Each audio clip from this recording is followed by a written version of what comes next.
We good. You smashed it. Well, I'm on time, and I managed to do it on time. I'm quite pleased with myself. I'm impressed. I mean, we're starting as we mean to go on. I'll try not to muck it up now. How are you? I'm really good. It's so nice to see you. Sally, honestly, I'm so appreciative of you giving up your bank holiday Monday evening to share a cuppa with me. So cheers to you. Thank you so much. And if I'm being honest, I couldn't have asked for a better person to finish this Series 2, an Olympic and Paralympic Games special, with yourself. Right. The big dog of UK sport. I'm so excited, honestly. But how have you been? I've been really well, actually. Yeah, really good. Yeah, we've been blessed with fabulous weather, haven't we, over the last sort of 6 months since we've all had this change of lifestyle, and I love being outside. So yeah, it's actually been all right. How have you been? You back at training? Yeah. Sorry, I'm not supposed to ask you questions, am I? Sorry. No, I like talking about you, but no, I'm very well, thank you. We've been back for the last 8 weeks. We're on a decentralised week at the moment, but it's been amazing to be back. So it's been nice to get back to some form of normality. But anyway, I'm very aware. I don't want to take the mick and use up too much of your time. I promised 30 minutes, and I'll try and keep to it as best I can. But to be fair, you have had an incredible career working in sport for the last 30 years. Obviously, I know you as the kingpin of England and Great Britain hockey between 2009 and 2019. I would say oversaw the golden era of our sport of hockey. A few facts for people that may not be aware. Under Sally's leadership, we saw participation grow since the 2012 Olympic Games in London. The men's team won. They finished fourth in 2012, which is their highest finish in a quarter of a century. Obviously, that famous night in Rio in 2016, everyone knows about it. I speak about it all the time, where the girls won gold for the very first time in history. And then off the back of that, hosting a Home World Cup in 2018, which was an incredible spectacle. Off of the back of that, obviously, UK Sport in 2019 appointed you as their CEO. And, you know, as the nation's high-performance sports agency, you have a lot on your plate, I can imagine, which I'm going to pick your brains a little bit later. But honestly, I feel like I'm absolutely honoured that you've agreed, firstly, but also how highly respected you are, not just from myself, but across the board in sports. So, Sally, honestly, thank you so much for joining me. That's a real privilege. I've been following this. I love doing with it, Em. I really love it. And I watched most of the first series, and I've done 2 of the second series. I haven't managed to catch up on all of them yet. I love it. So I have to say, when you asked, I was just like, yeah, too right, I'll be there. Amazing. Well, I'm not going to lie, I had you planned from the start, so you would have broken my heart if I didn't have the finale that I wanted. But without further ado, you probably know how I like to kick things off. And to find out what everyone wants to know about Sally Munday is really how she likes her tea, okay? So I'm going to do that by asking you 5 quick fire questions, if that's all right. Gotcha. Okay. Are you ready? I'm ready. Question number 1, breakfast tea or herbal tea? Breakfast tea. Twinings, Yorkshire or Earl Grey? Depends what mood I'm in. Oh, okay, expand. What do you mean? I like a breakfast tea in the morning, and that would probably be a Twinings or Higgins. I don't know if you've come across Higgins in London. No. Best shop, just most fantastic tea shop. They deliver loose leaf tea, and I quite like a loose leaf tea, but I'm mostly a decaf girl. I drink quite a lot of Darjeeling because it kind of has less caffeine in it, and when you put water in it the second time, you can like reuse the leaves, and it takes out more of the caffeine. So yeah, bit of a mixture. Well, a mixed bag, but you've gone up in emotions even more so, because you're pretty much one of the first people that said that they like Twinings. So I've got a fellow Twinings lover joining me. Yeah, Twinings Earl Grey I like as well. Oh, perfect. I mean, okay, so question 3, milk first or milk last? Disgrace. Milk last every time. You can't put milk in first. Okay, so you need to have a word with Alex Danson-Bennett on that one, because she really went down in my estimations when she answered milk first. Alex, watching, very disappointing. Very, very disappointing, Al. I'm surprised, frankly. We'll pass that on to her. Okay, number 4. Does tea taste better when made by yourself or made by someone else? Made by me, because then I get it exactly how I like it. True. Yeah, I hear you on that one. Okay, final one. When is the best time to drink tea? First thing in the morning or last thing in the evening? First thing in the morning. Okay, very interesting. Is it like a all on the tea, or do you like a coffee as well? No, I like a coffee as well, and I don't actually drink loads throughout the day. You know, like some people keep refilling their cup. I don't. I tend to have like a cup in the morning, and then I'll generally have something in the afternoon, whatever I'm feeling like. And I have to confess, I do quite like a mint tea. Oh yeah. Evening, quite like a mint tea. Yeah. Peppermint tea or a chamomile. That's always a Peppermint tea's good. Not keen on chamomile, and green tea always tastes like puddle water to me, so it's got to be mint. Yeah. Steph Reed gave me a weird and wonderful tea that I'd never heard of last week. Vanilla chai tea, decaf, or I can't remember what it's called, but I feel like as it's decaf, it might be up your street. But anyway, I feel like I could talk about tea with you, obviously, but that's not what anyone wants to hear about. So with this Cover and Natter series, I pre-warned you that I've asked all of my guests 3 questions. And the first question has obviously been based around the theme of it being an Olympic and Paralympic Games special. So obviously, as you know, as part of the GB hockey squad, we train the last 4 years in the build up to this summer, the pinnacle of our sport. And unfortunately, obviously, the games was postponed, but it would be a real shame to not talk about it still and celebrate it, in my opinion. Yeah. This might be a tricky one for you, but if you had to choose one performance or moment in either the Olympic or Paralympic Games that really stands out for you in history, what would it be and why? Well, I've been thinking about this. Yeah. And, I've got a couple of really good Olympic moments that actually weren't directly sport related, which are really important to me. But the most important one, as in sport and in terms of the action, I think having spent like the length of time I did in hockey, it would be impossible for it to not be hockey. And actually, I think probably the standout moment for me was the semi-final in Rio. It was such an incredible game, playing the Black Sticks, the Kiwi team, and they had been a little bit of our, I wouldn't go as far as to say kind of our bogey team, but some of their, Danny, the coach, used to sort of talk about the fact that some of their strengths matched up with some of our weaknesses. And so we knew that tactically, like the team were going to have to absolutely play to plan. And they were just immense on that night. And for anyone that watched that game, people talk about the final and like 9 million people plus watched the final. There was pretty close to 9 million that watched the semi-final against the Kiwis. And it was brutal. We had players going off and getting stitches and coming back on. And I just thought it was an absolutely superb all-round team performance, and totally deserved to put the women's team in the final. So it was that was a good night. I mean, obviously the final was pretty special. Yeah. But I thought once we got to the final, I did think we were going to win.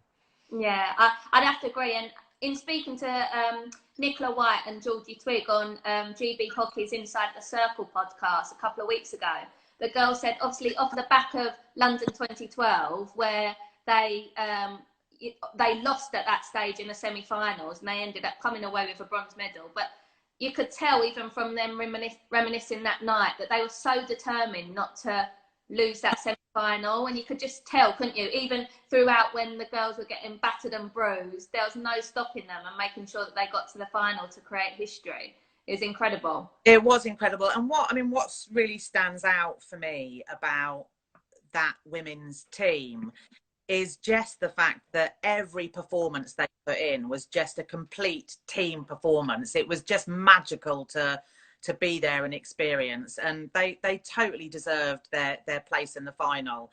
And then they found a way to win. And what a night. 19th of August 2016 will be etched on my brain for a long time in the final, but the semi-final was an immense moment.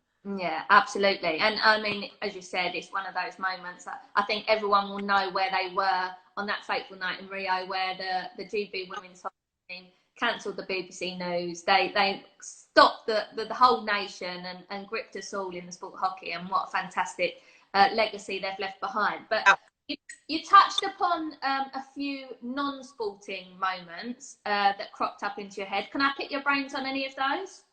So one that really stands out. So I used to do quite a lot of team managing, and I was the under-21 team manager in the early sort of noughties through until about 2008. And in 2005, we were preparing for the Junior World Cup in Chile. And on the day that we were to find out whether London was hosting the games or not, I was flying with the under-21s team. Karen Brown was the head coach. I was the team manager. And we were flying to Germany for a training camp. So we get on the plane, and we said to the cabin crew, look, if the decision comes through, can you let us know? Anyway, we land, we haven't heard anything. Karen and I, we're walking through the baggage hall, sort of all the players sort of traipsing along behind us, and everyone was waiting. And of course, the under-21 group in 2005, a number of those were players that really were likely people to go through and play at the home games. Oh. Karen and I's phones, we switched them on and they both beeped at exactly the same time. And we both got the same message that just said, we got it. Oh. Keeping around in the middle of the baggage hall in Munich, like just jumping up and down, screaming, hugging. Like, I mean, all the people in the baggage hall just must have thought we were absolutely off our heads.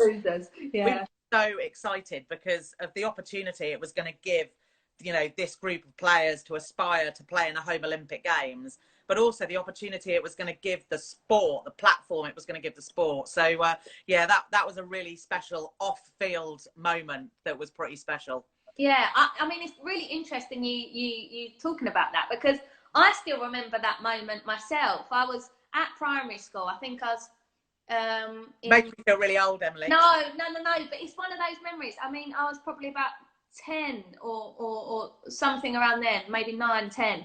And I remember, like, not many people were all too aware about what was going on, but I literally I remember it so vividly, running around the playground, like just screaming like that we're going to host the London 2012 Olympic and Paralympic Games. And as you said, I don't think anyone could have quite predicted the incredible spectacle and show that was the summer of 2012. But I guess that leads me quite nicely onto my second question, because obviously within your role of UK Sports CEO, you have a vital part in obviously supporting the national governing bodies, but also the athletes in winning medals at the Olympic and Paralympic Games.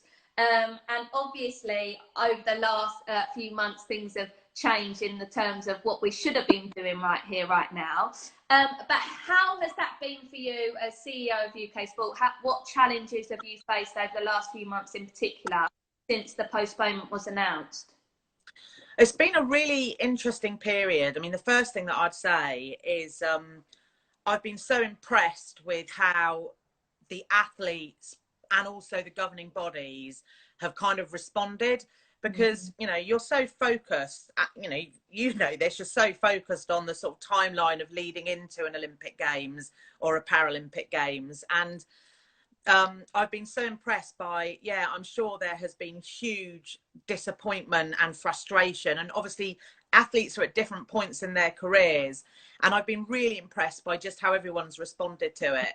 But for us, it's been bizarrely a really busy time, because we've been doing leading a lot of the work on with government about getting sports back to training and then back to competition. Yeah. And so we've been working not only with all the Olympic and Paralympic sports, but the professional sports as well.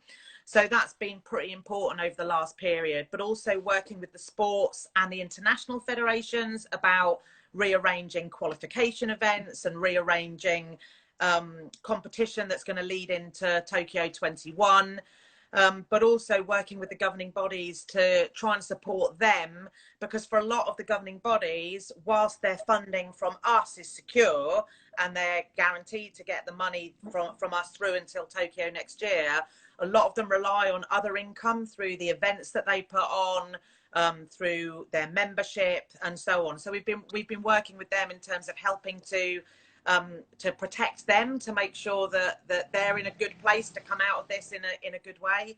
So it's been really busy, but really interesting as well. And just being, I think, phenomenal how the vast majority of people in elite sport have responded and have adapted and said, okay, it's not what we planned, but now let's just refocus, rethink, what are we going to do next? And the way everyone's managed to get, you know, so many of our athletes back training and competing is really impressive. Yeah, I mean, it certainly sounds like you've had a lot on your plate, but speaking personally on behalf of the GB Women's Hockey Squad, we thank you and your wonderful UK sport team for all the hard work that you did in terms of getting us back on the pitch, allowing us to, you know, put the guidelines and protocols in place that actually get us back on the pitch. But it's obviously with the intention of this time next year, us as Team GB performing. And I've got a few statistics from the 2016 Paralympic Games. And at the Olympics, Team GB won 67 medals, finishing second on the medals table, which was the first nation in history to win more medals immediately after hosting the event. And then the 2016 Paralympic Games, similar success. Paralympics GB won 265 medals, which is an incredible effort. Again, second on the medals table, and their best medal haul since 1988 Seoul Games. So after obviously, you know, the incredible 2012 where we hosted, and then 2016 the success that we had, what are your hopes for the Team GB teams going off to the Olympic and Paralympic Games off of the back of the uncertainty that we've faced over the last few months? So what I really want more than anything next year is for the games to go ahead, and for sport to play the role that only sport plays in bringing the world back together. Yeah. I think next summer is going to be just the most incredible celebration of humanity. And, you know, just if you imagine, you know, close to 200 countries coming back together to, you know, celebrate actually what the human race can do and how amazing human endeavor is. And I'm looking forward to that moment where sport claims the place that we all know that it has, about the role that it plays in worldwide friendship, relationships. And of course, I want us to be successful. I want us to come home with a shed load of medals, because I want the athletes to achieve their aspirations and their dreams. This is what everyone works so hard for. But I think it going ahead next year, I think if you are an athlete that gets to compete in Tokyo, I think it will be such an incredible experience because of what has happened this year and it being postponed. I think it will just be unbelievably special. I mean, imagine walking out in the Paralympic or Olympic opening ceremony next summer. I mean, imagine what that's going to feel like for an athlete. And I just think it will be just so incredible. Like, it gives the hairs back on the back of my neck up just thinking about it. So I'm excited about next summer.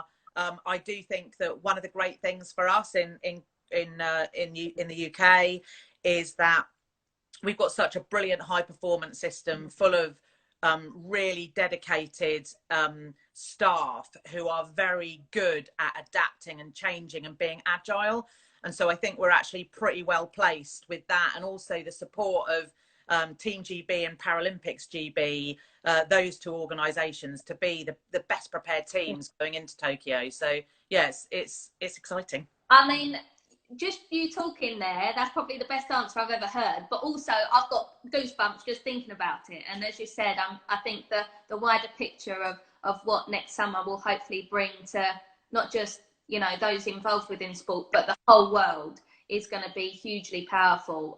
So fingers crossed for that. But as you said, I think with that sort of answer, there is a reason why you are one of the leading figures, the most respected women, one of the most respected women within sport.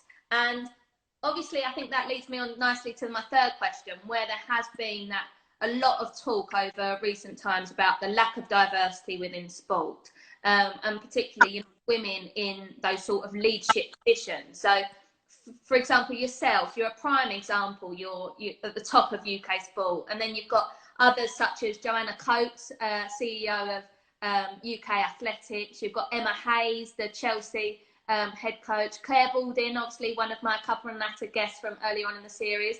I'd obviously be biased. My incredible sister-in-law, Naomi, who does wonderful stuff at England Netball. You know, there's lots and lots of potential and key figures involved within sport right now. But speaking from your personal point of view, what do you think needs to happen to allow there to be more people such as yourself, such as Jo Coates, Emma Hayes, Claire Balding, Naomi the Front, at the top of sport? Well, I think there are an increasing number of women who are, you know, moving into senior positions. I mean, you could name loads of others, people like Julie Harrington, who's at cycling, who's going off to British horse racing, Lisa Wainwright, the Sport and Recreation Alliance. There's loads of women that are running big sports organisations. And I think that what we're seeing is that the more women that are coming through and getting these posts, it's just breaking down either barriers that were there or perceived barriers that people thought was there. There's no question that we've got to do more in other areas of diversity around people of colour, around people with disabilities, and it's something that I really want to see more of. But I think, you know, our sports industry is packed full of talented women. And it's brilliant to see them progressing and seeing them doing really, really well and being successful. And I think ultimately that encourages others to step into that space. I know, and to be honest with you, I completely agree. In terms of, I've always been a huge advocate for obviously thing that's involved within that, but I'm a huge believer as well that you can't be what you can't see. And actually, you know, seeing these incredible women setting the tone in terms of, as you said, you know, whether that's breaking down the existing barriers or the perceived barriers that are there, but across the board in terms of the diversity aspect, I think that's, you know, a real hitting high, especially over the last few months. But with someone such as yourself, who has so many admirers. I mean, after announcing you as a guest the other day, I honestly, my phone blew up, my social media blew up. I mean, you are hugely respected across the board. But having the figures, honestly, you need to sort your Instagram account out, Sally, because it could honestly, you could be having millions of followers if my responses are anything to go by. But yeah, I mean, as I said, I'm a firm believer that, you know, having the likes of yourself and so many other fantastic women, you know, being those trailblazers moving forwards, it can be beneficial for women involved in sport. The thing is, right, in hockey, like there were role models before me. So when I was younger in my career, you know, we had a woman who was president of the International Hockey Federation for years. You know, we've had a president of the European Hockey Federation who's female, who's been there for, I don't know, 6 or 7 years. And I never saw hockey as a sport that was anything other than truly dual gender. You know, that there were decisions that we had to make that sometimes the men didn't like, and there were decisions we sometimes had to make that the women didn't like. But in terms of how we approached the sport, the same level of investment went into the men and the women. And like, it was just extraordinary to think that we would have done anything other than that. Yeah. I think, you know, what's been brilliant with the women is just seeing just how successful they've been through determination and hard work, as well as having the talent that they had. Yeah, and cheers to that, to continuing in the future and beyond. Yeah. But I'm all too aware. I mean, I've literally just bombarded you with questions for the last 25 minutes. And as I said, I was honestly bombarded with questions from other people. Okay. If you don't mind, have I got time to ask you a few questions from social media? Got as long as you like. I'm not going anywhere. Oh gosh, that's dangerous. I could be here for a week talking to you. But we'll kick things off with Sarah on Instagram, and she would like to know, what is your proudest moment of your career working within sport? So I think my proudest moment, it's a collection of moments that led to an outcome, and that's how hockey used the London 2012 Games to reposition it. And one of my other favourite sort of games related moments is we realised at hockey, once the games were announced, that it was a massive opportunity for the sport. Hockey was the third biggest sport in terms of ticket numbers at the London Games. Over 630,000 tickets, people seeing the game live. And we built this massive programme around maximising a home Olympic Games, both on the pitch but also off the pitch. And we worked with our clubs and did so much work around trying to get the sport ready for what we thought would be a massive influx of people. And sure enough, since the London Games, the sport just grew and grew and grew year after year after year. The participation numbers just kept going up. And that made me incredibly proud, because what we demonstrated was how you can take incredible success on the pitch with amazing role models, use the right profile to spotlight that, and people will be interested. And little Johnny and little Jenny will say, Mum, I want to give that a go. And if you do the right things with supporting the clubs to give people the opportunity to just turn up and have a go, you'll be able to grow the sport. Because what we know is that when people play hockey, they love it. You get hooked for life. That's what happened to me. And so I'm really proud of how we used the London Games and the success that we had around the games to really have a long-lasting impact on the sport. Amazing. I mean, as you said, the success that came off of the back of the success that they had on the pitch in London, the participation, but also the success still from the senior teams off of the back of that, I mean, speaks volumes. But for you guys, what a fantastic job you did in growing our sport off the back of that. So, yeah, incredible to hear. Another question from Sam this time. You probably already touched upon it just then, but did you or do you play sport yourself? Yeah, I played a lot of sport as a real youngster. I did a bit of everything. Gymnastics, diving, canoeing, and I got into hockey like when I was at secondary school, and found a club when I was about 15, and have only been a member of one club. Shout out to Phoenix and Ranelagh in Reading, my home club. I still feel like an honorary member of the club. I haven't played for quite a few years, but yeah, I'm still. I now do sort of quite a lot of walking, paddleboarding, quite a lot of cycling. I haven't played hockey for a few years, but I love it. I was never very good at sport. I was one of those kids that just loved it, and I was quite happy, like just loving it and enjoying it. I mean, sport's just so brilliant, isn't it? It's so much fun. Some of my best mates are mates that I met on the hockey pitch or in the bar afterwards. Well, of course that is the whole social aspect, isn't it, of sport, not just hockey, that I think attracts so many. So it's obviously clear that not just obviously your involvement within the boardroom and within UK sport and England and Great Britain hockey, but you're a firm lover of all sports. So I hope that answered your question, Sam. Enough time for one more. Is that all right? Definitely. Okay, one from Anita. And Anita would like to know, what is your favourite memory from the Hockey World Cup in 2018? Oh, wow. I mean, God, the Hockey World Cup was just amazing. Yeah. Loads of people, our staff and volunteers just worked so hard to put that event on. I could not have been prouder of our team. And I remember a few months out from the World Cup, we were doing a staff briefing, and I remember saying to everybody, it felt to me like, and people who play team sport will understand this, when you're in the changing room before a big game and you're playing against a really good team and you're thinking, oh God, they've got so-and-so in their team, they've got so-and-so in their team, oh God, they're going to be good. And then you look around your own changing room and you think, do you know what? We've got her, we've got her, and we've got her. And actually, I wouldn't want to be in any other team right now. And I remember in the lead up to the World Cup with our staff and volunteers just thinking, I wouldn't want a thing to be different. They are going to be amazing at putting this event on. And probably the best moment, probably the proudest moment, was opening day. The sun was shining. Yeah. The stands were full. That West stand was just, I mean, it just went on forever up into the gods.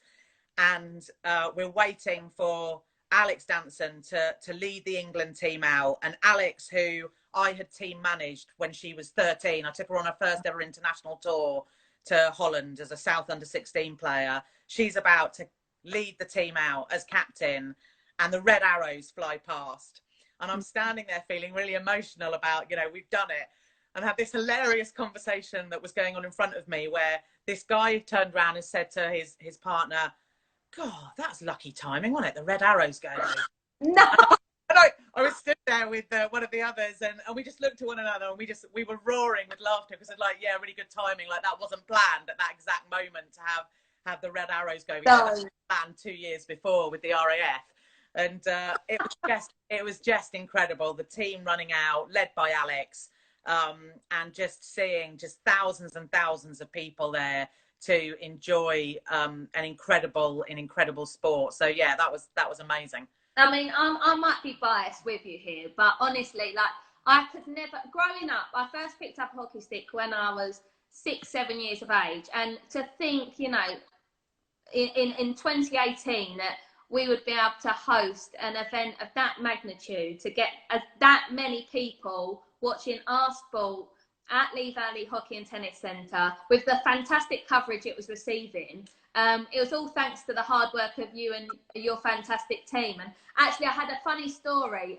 sent in by one of our incredible hockey makers, Annie Thomas. And yeah, she recalls how she'd always look after your bike in logistics when you'd cycle from the hotel to Lee Valley. Is that true? Yeah, it's true. So, I mean, Annie, she just epitomises our volunteers in hockey. Selfless, dedicated, always with a smile on her face. Doesn't matter what you ask her to do, she'll turn her hand to it.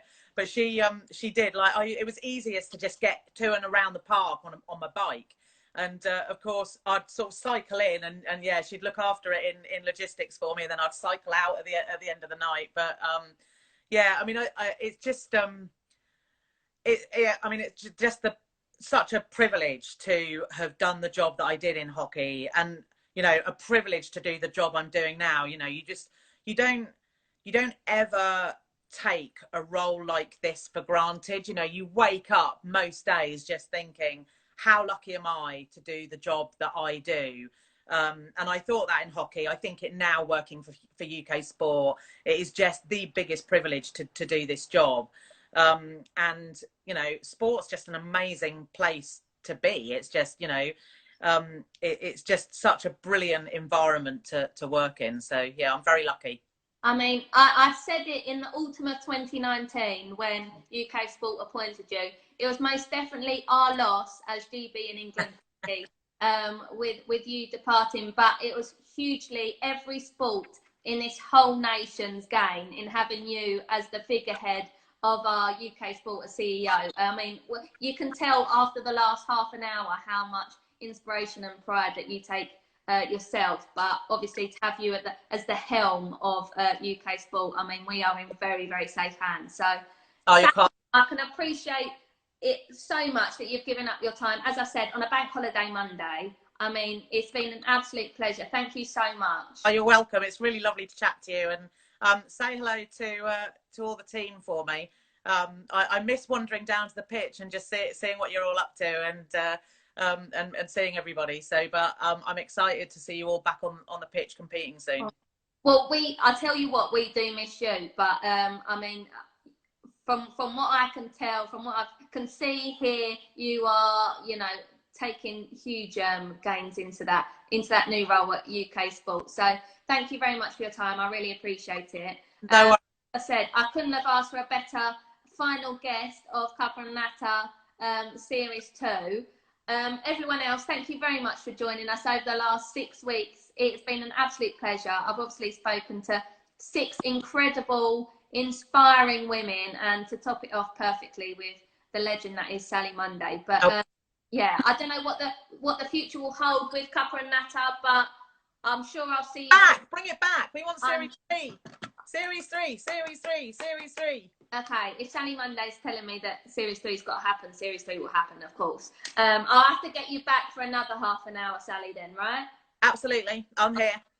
Thank you very much. And everyone, Keep that kettle boiled. Keep nattering using hashtag #CupandNatter. And I'll see you again very, very soon. Cheers to you, Sally. Thank you so much. No worries. See you then. Take care. Thank you. Bye.